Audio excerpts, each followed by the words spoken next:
Hi, I'm Max. And I'm Skylar.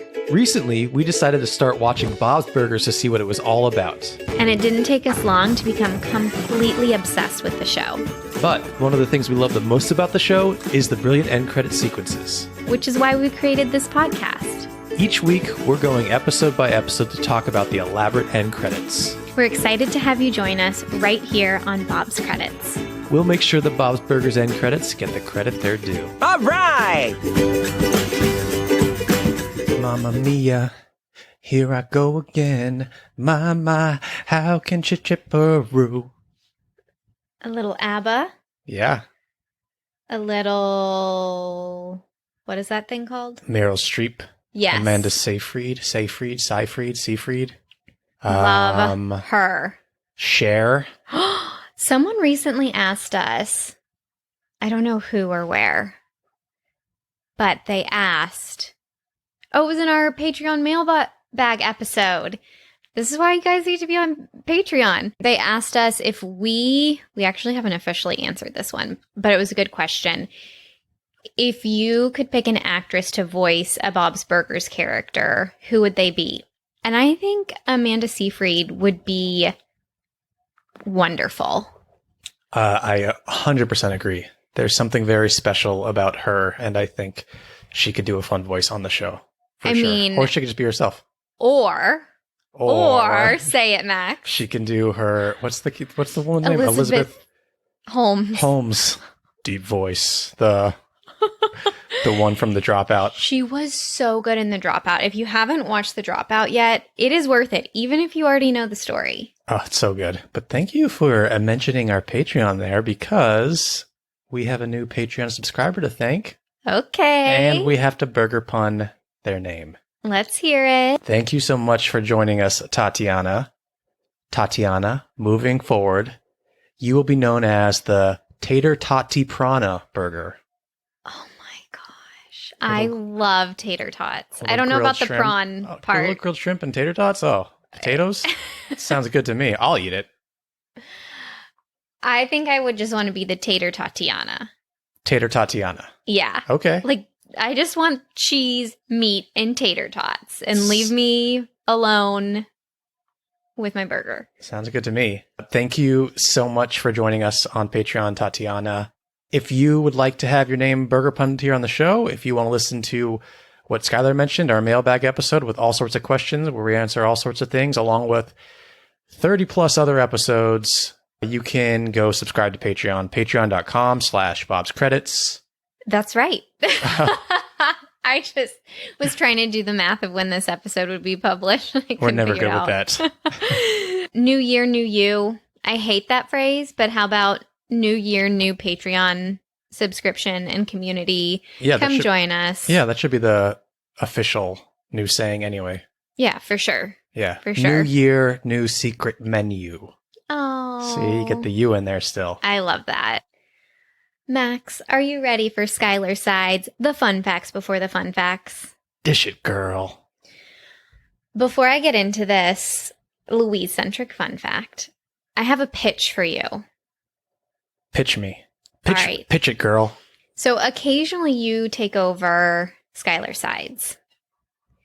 And one of our listeners DM'd us for a pitch for something better than Max's Minute. I am proposing, thanks to our dear follower Robert, that going forward, Max's Minute should be Max's Munchies. Oh, I like that. Right? Yeah, sure. Because it has to be food related. I love it. Robert, we're going to do it moving forward. Max's Munchies. It was so strange. Literally that morning I was like, it has to be something like with food, like an appetizer or something, but I couldn't think of anything that started with M. And then literally 3 hours later, Robert DM'd me and he pitched this. So I am there. I am so there. I love it. Well, it's official. Yeah. Thank you, Robert. Skylar Sides, Max's Munchies. So I have a fun fact for you about Kristen Schaal. Earlier on our podcast, we discussed how cool it is that sometimes the thing that makes us unique, that maybe we potentially got made fun of for, can sometimes become our biggest asset. And we were talking about that and in regards to Kristen. But we were just hypothesizing that maybe that could be her story. I have found an interview that confirms that her unique voice gave her some intense emotional plight as both a child and as an aspiring actress. I kid you not, a voice teacher told her that she would never make it and that her voice was atrocious. That's so awful. Can you believe that? That's so awful.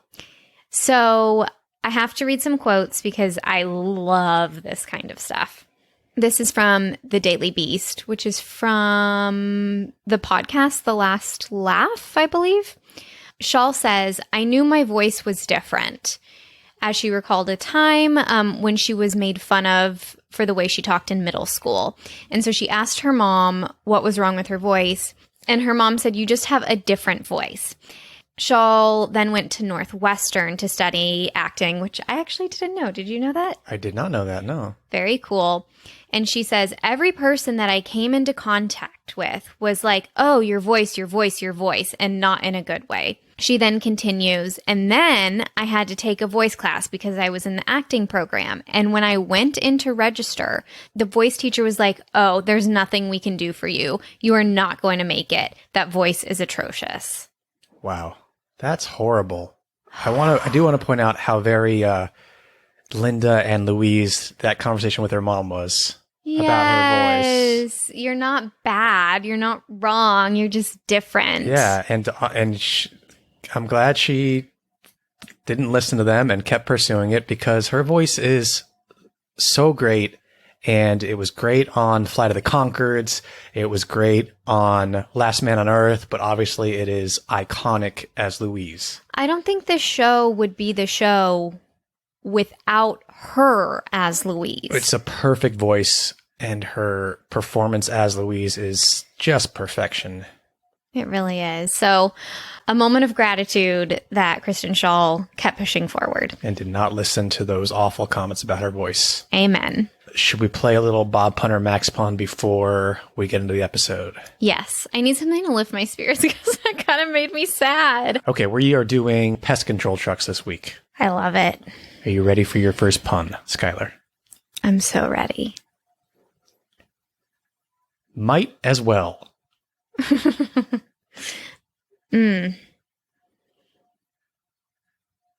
Max. Yes. Okay. Your next pun is, hit the rodent, Jack. That is very good. Max is bouncing his eyebrows like Kevin McAllister at me.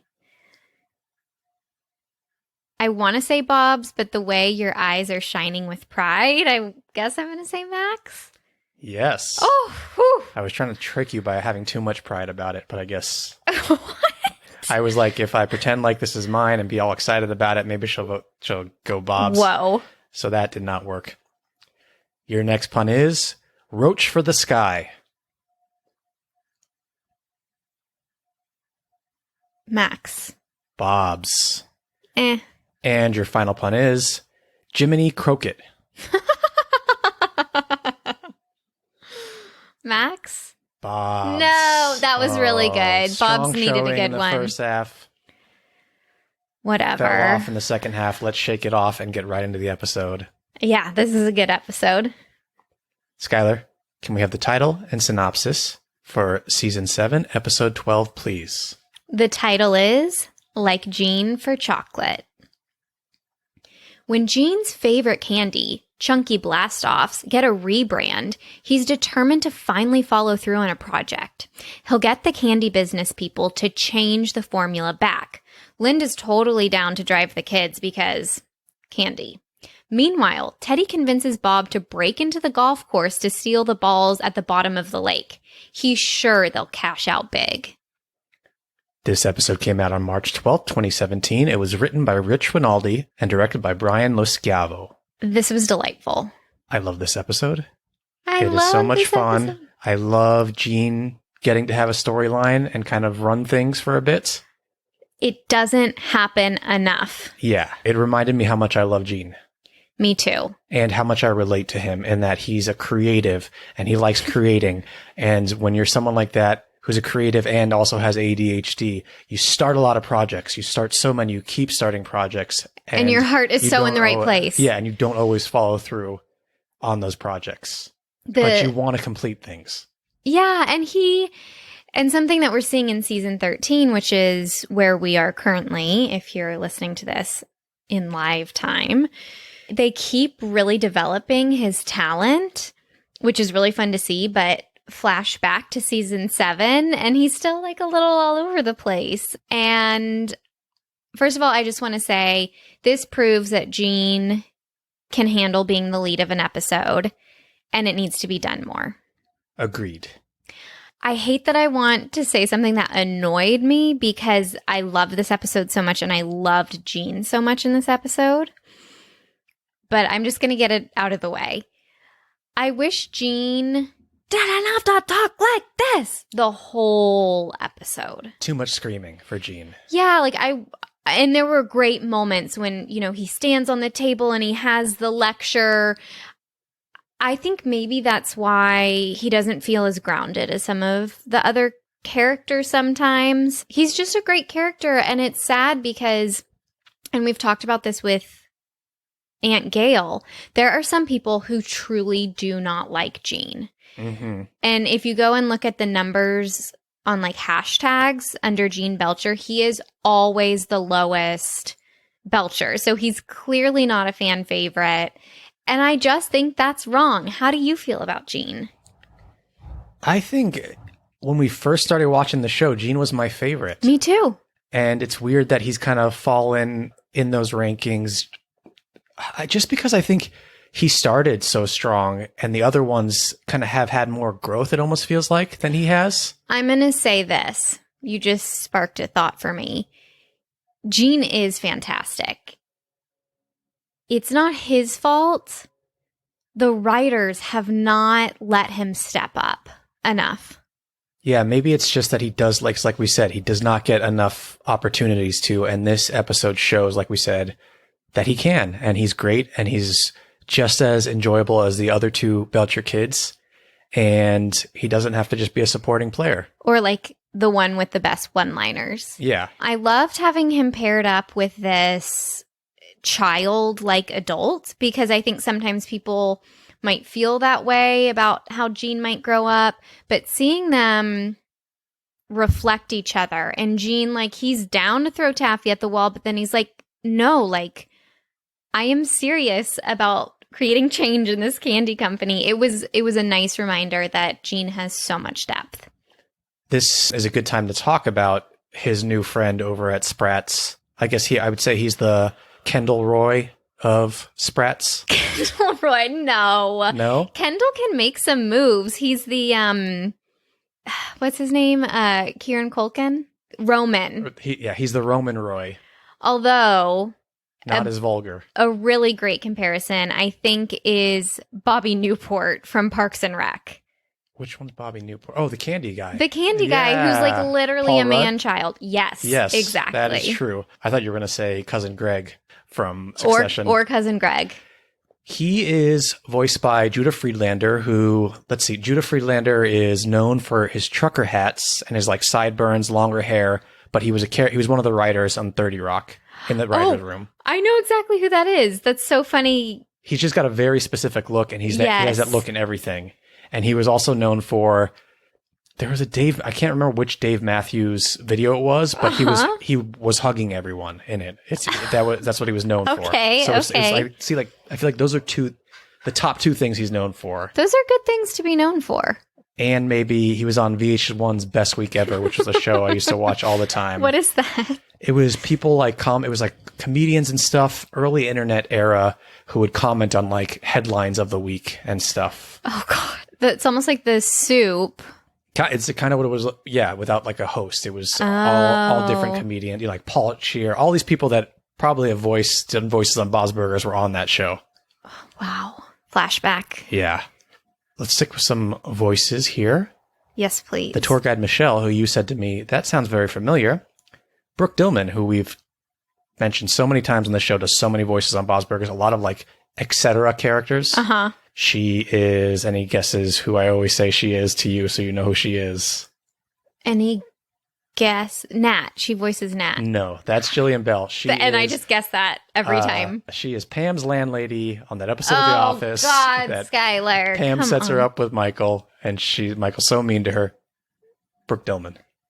Random thought. Mm-hmm. How much do you think you get paid, like, to voice a character like that? Like, there's not that many lines. I'm sure it's some kind of deal for, like, kind of like ensemble characters. Like, you come in to do all sorts of characters. You know, you probably have some sort of contract signed. And like, hey, when you do this character, come on in. Oh, I didn't know? even think of it. I thought it was like, we're hiring you for the day. This is your day fee? I feel like something like that when they need so many people that they're almost like on a contract. Yeah. But I don't know. I honestly don't know how it works. I'm just guessing. Cool. If you do know, let us know. I'm curious. Yeah. One of these days, we're going to get any of the voice actors on here to explain all this stuff to us. Yes. We'll do a special episode of some sort. For sure. Let's hit the B story for a quick second. Okay. I would love to hit the B story because I love when Bob and Teddy team up on something. I love how frustrated Bob gets with Teddy. Understandably, but he also tends to get mean with Teddy. I know. And that's like not my favorite version of Bob. I've said it a million times. Also, like, why Bob? Like, it's the money thing. It's the money thing with the golf balls because you should know by now, Teddy's plans don't always work out. It doesn't take up a lot of screen time, but it takes up a lot of space in my heart.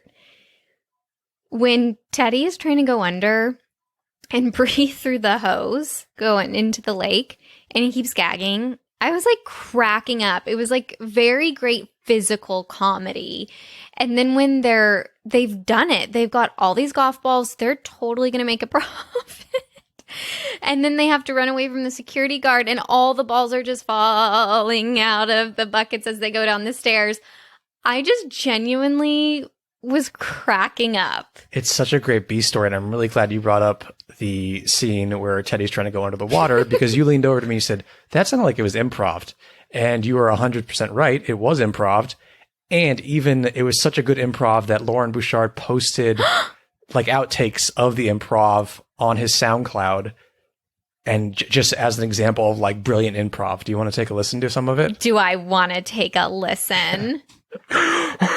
Okay. I'm gonna be fine. Oh my God. I'm gonna be fine. This always happens the first time. I know, but you were like down there for like just like 2 seconds. You barely went down. I just got scared. Okay. I just got scared. Are you okay? You're choking? I'll be fine. Breathe into the hose. I am. I'm using the hose. Teddy, you're vomiting. It's making me gag. It's making me. You said you've done this before. It's making me gag. Maybe I try it once without the hose. No, you can't go.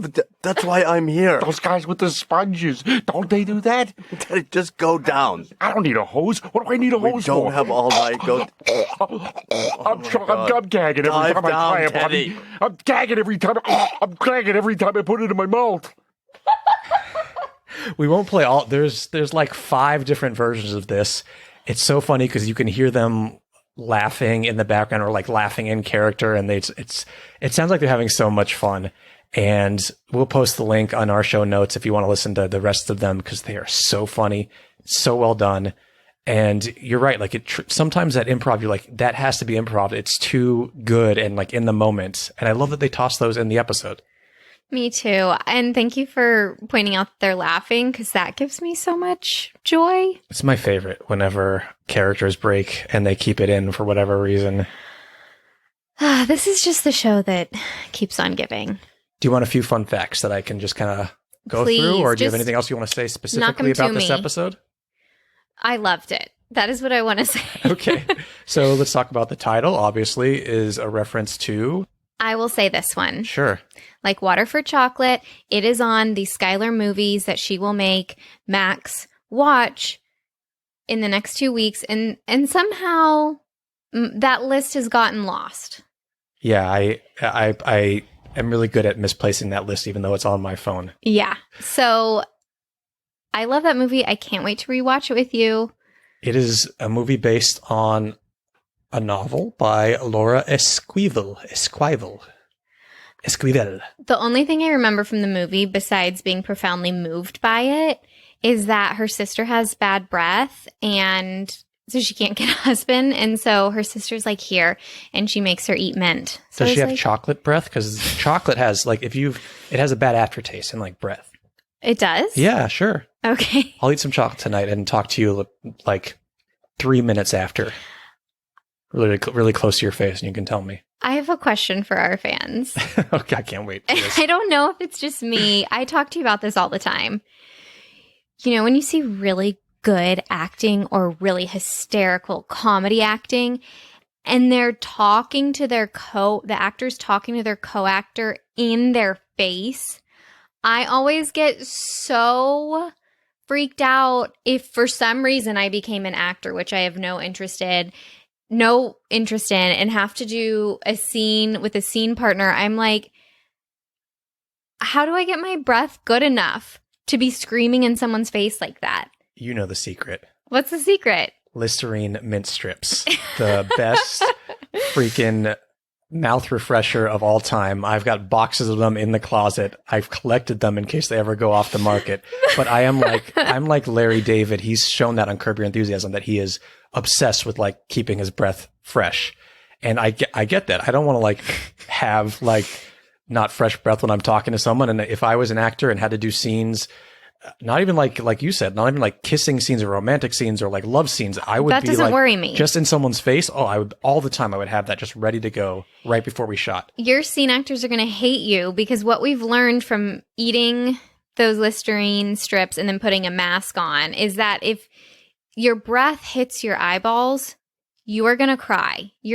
Your eyes are going to water. I like to think that that's immediate, like as soon as you take the thing. But if you take it, let it sit for a moment, it does the opposite of the chocolate.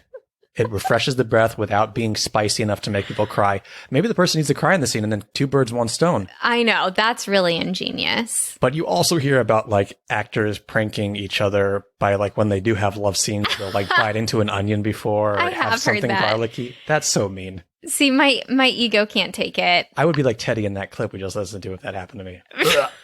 Stop. Oh. That clip was great, but I was holding my mouth the whole time because my stomach was turning. Anytime there's a gag noise. Yeah, so like water for chocolate, not to be confused with chocolat, which I confuse it with, or like water for elephants. Is that another one? Yes. There's a lot of It's not like. I think it's just water for elephants. water for elephants. And this is like water for chocolate. For chocolat. Like water for elephants and chocolat. I want that. That should be like a That should love be a story Bob parody. title. Oh, there you go. I love that. Let's see here. There's a gummy tube candy bar that's manufactured by Spratz, and we last saw that in All the Way In. Can you guess? A very candy heavy episode. Halloween? Yes. It's a hollow gummy tube. It's called Gummy Tube, I guess, is the candy bar. I do not remember that. Full bars. Nice. You'll probably get one of them when they're getting the full size candy bars during trick or treating. Nice. If you want to go check it down, Full Bars is season 3, episode 2. And I don't have any more fun facts, but I do want to point out that we were watching the scene where Gene goes into the boardroom and talks like all the executives. And there's one old man who has a bunch of funny lines. He's the oldest fantastic. in the room, but he looks just like Mr. Frond. I mean, And- it's like looking into Mr. Frond's future. Yeah, I think I'll toss the side by side up. Just You have 'cause, to. Yeah, they look so much alike, and maybe this is like a lost father or grandfather to Mr. Frond. Mr. Frond doesn't seem like someone who got very much love in his life, so maybe his dad was married to his work at the candy factory and has devoted his life. There you go. Why they look so similar is their noses are drawn like a pointed down hot dog. It's just like a U-turn. Yeah, go pull it up right now. Look at it yourself. Yeah. Not if you're driving. No, that's a bad idea. Not if you're On a trampoline? on a trampoline. Maybe. It depends how skilled you are on a trampoline. I am very skilled. You saw me on our old VHSs just flipping. Yeah. I was a weird fucking kid and I wasn't very academically gifted. But I'd go out on that trampoline and I'd just be flipping and twisting. I was a cool cat. Who cares about academics when you can do that stuff. Right? If you're 10 years old and can do a back twist or whatever they're called Oh, no. on the trampoline. Yeah. Oh, no, I can't do trigonometry. Watch this. Yeah. Which would you use now more? Probably the flips. Yeah. Have you seen the rich people trampolines now? Oh, they've got like netting. No, and- fuck that. or That built is in the not ground. aesthetically pleasing. Built Yes. in the ground. The built in the ground trampolines. Oh my God. Makes me want to have kids. Mine had no netting and was off the ground on these like rickety metal tubes, and people fell off all the time. One girl broke her arm.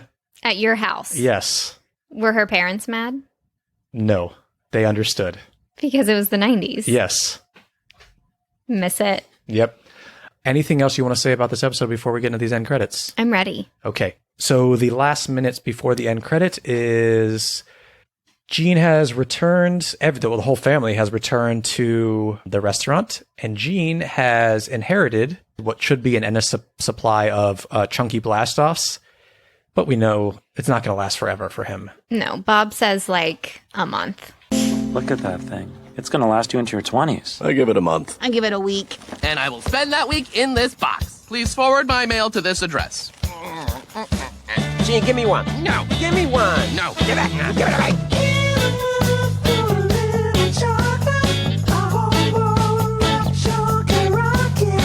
So Jean is in his heavenly chunky blastoff box, taking a little snooze or getting ready to snooze. He's not going to share any of that chocolate with Linda, who has become a candy fiend in this episode. Skylar's a candy fiend. What? I am not. I know. I'd like to say that because then you always like throw it back at me. Yeah. You're wild. I love candy. Don't get me wrong, I love candy, but I get tired of it very quickly. Yeah, and I will buy us all the sweets in the house. I'm more of a chocolate cookie cake fiend. Yeah, and I'm more of like a sour candy fiend. I like sour candies over chocolate candies. Except Max has started doing ice cream flights as I'm cooking dinner every night. I order a bunch of pints of ice cream, and then when it becomes dinner time, I pull out the ice cream and line them up, and we do like little sample testing before dinner. And we use our little spoon. We got a little tiny spoon that is like It's an espresso spoon. Yeah, it's like a metal version of the spoons they give you at the ice cream place when you want to try a flavor. Anyway, after that last clip, tell me what happens in the end credits here, Skylar.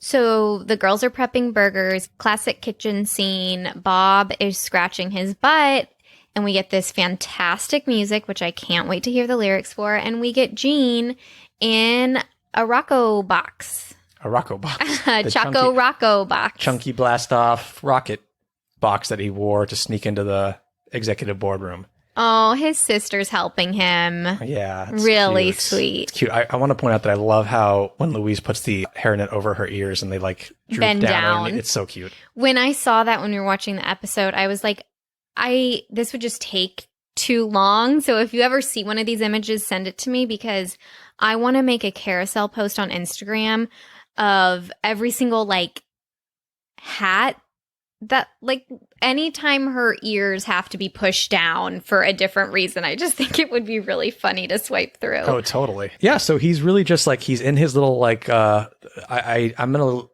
assume that they gave him that to take home too. And he was thrilled about it. And now he's wearing it like a costume and dancing in it. And that's pretty much what he's going to do. He's coming from where he normally comes in the end credits. Now, if he brings this home, how long do you think this box is going to stay in the restaurant or the apartment? Because they have a small restaurant and a small apartment.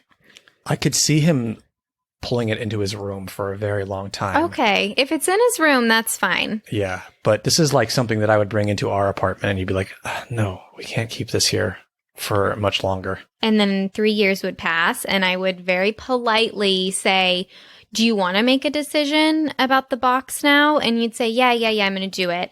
And then another year would pass. So now we're at 4 years. And I would say, honey, I love you, but I'm throwing this away and you don't get a decision anymore. And you'd be like, yeah. You just got to do that from the begining. That's how it works. That's not fair. I know it's true. I appreciate you checking in with me, but yeah, I do have some weird attachment to things like that. Remember Oh God, I can't wait for this. We were cleaning out Max's closet. That's not a metaphor. And I bought him a record player. I actually bought it after your mom died as like something to It's cheer a you up. Wonderful gift, and we still have that record player to this day. We do. And Max kept the box. How many years have you kept the box? As long as that was, which is as long as Gene's chocolate is going to last him, pretty much. Yeah. Yeah, there's no reason for it to be in there. It was There's taking no up reason to like keep that box. Yeah, a fourth of the closet. Yeah, it was nice to throw that away. Anyway, let's get back into these end credits. As we said, Gene is just dancing around in this costume. The music is fantastic. We're gonna get one little extra surprise, and then they'll be over.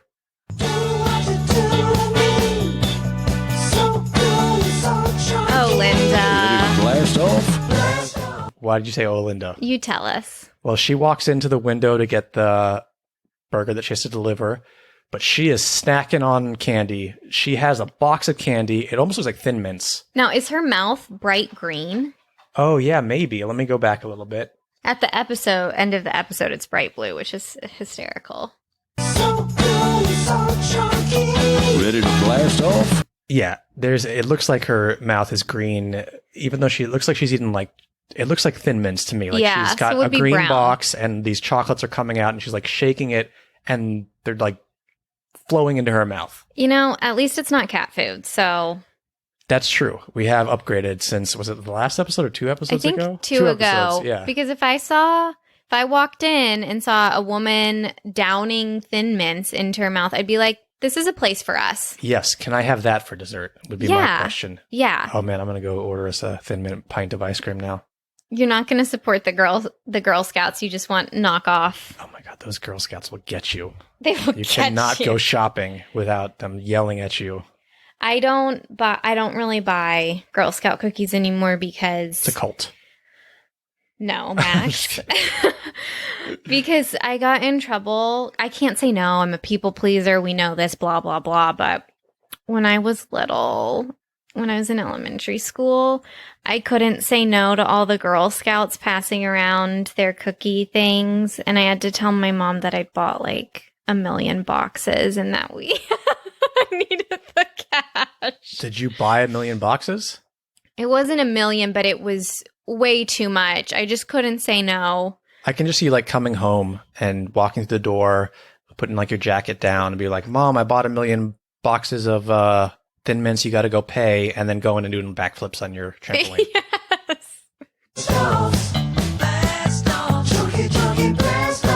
Now, when the music changes a little bit, I think when it says blast off, we start to see Gene's teeny tennis shoes under the rocket, and he is bopping and bouncing under Yeah, that you can tell rocket box. he's standing up a little bit taller and Yeah. really doing a dance. To the left, to the right. Yeah, so he's going to the right and to the left, almost like the rocket is taking flight or being Yes. launched in both directions. And then what happens at the very end there? Gene down. Gene falls over. He his falls little backwards. legs. Yeah, his little legs twitching. And he probably has a hard time getting up. He's like a turtle. Yeah, his little tennis shoes sticking out are really cute. I love this song. Do you want to hear the lyrics? Yes, I love Okay. this song. Getting off on a little chocolate. I want a chocolate rocket. Do what you do to me. So good and so chunky. Ready to blast off. Blast offs. Chunky, chunky blast offs. Woohoo. I said blast offs. Yeah. Chunky, chunky blast offs. Woohoo. Yeah. Blast offs. It just makes you want to dance, which I appreciate. It is a great song. And honestly, just the song alone, when we get to scoring, is a big factor. But tell me your highlights and lowlights of, well, my highlight's the song. My highlight is the song as well, with the lyrics. It's really fun. Why we started this podcast is because we knew we had to be missing some details from these amazing credits. So when I discover something that I didn't see on the TV, but I do when we sit down, I love it. So that would be Linda's mouth for me. And Gene's little tennis shoes. poking out. So cute to see his feet moving like that. He's really going at it. He's really dancing hard. He doesn't have to. He's got this giant costume on. He can kind of just like go side to side, but he's going for it so much so that he falls over. God bless Gene and his joy. Do you want to score them? Yeah, go first. We score on a scale of 1 to 10 H's at the end of Tina's I'm going to give these a solid 7 H's. I am going to give them, because I like the song so much, I'm going to go 7.5. Okay. Mm-hmm. I think that's fair. I think just like, yes, like I said, this jingle is so fun. It's one of my favorite jingles they've done on the show. Like, I want to get up and dance to it while we make lunch. Yeah, and we might just do that. It is lunch. We should play it every time we have our little ice cream flights. Yes. I love Gene's little feet. I love his little costume. I love Linda still snacking on the chocolate. And I also love, as I said before, when we get no reaction from Tina, Louise, and Bob. Like, this is just like, oh, Mom and Gene, this is what they were like on this episode. Mm-hmm. Let's get this stuff done. We'll work. You guys can be the crazy ones I love this it. sequence. Yeah, those are the end credits to Like Gene for Chocolate. Thank you, Love everyone, for listening.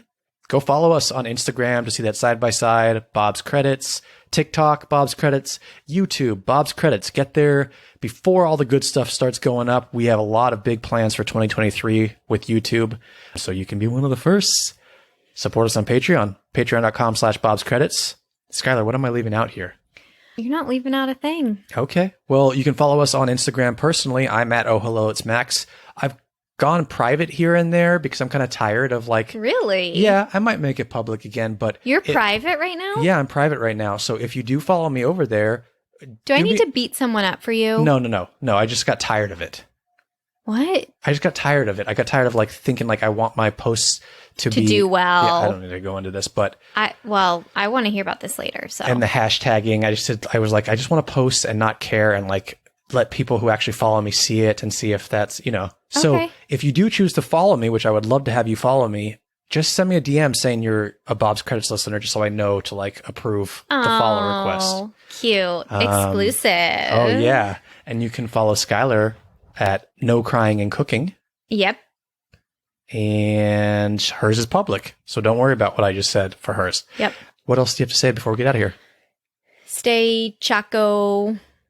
Chunky? Stay Yeah. chunky blast offy? Yeah. Stay chunky. Stay chunky.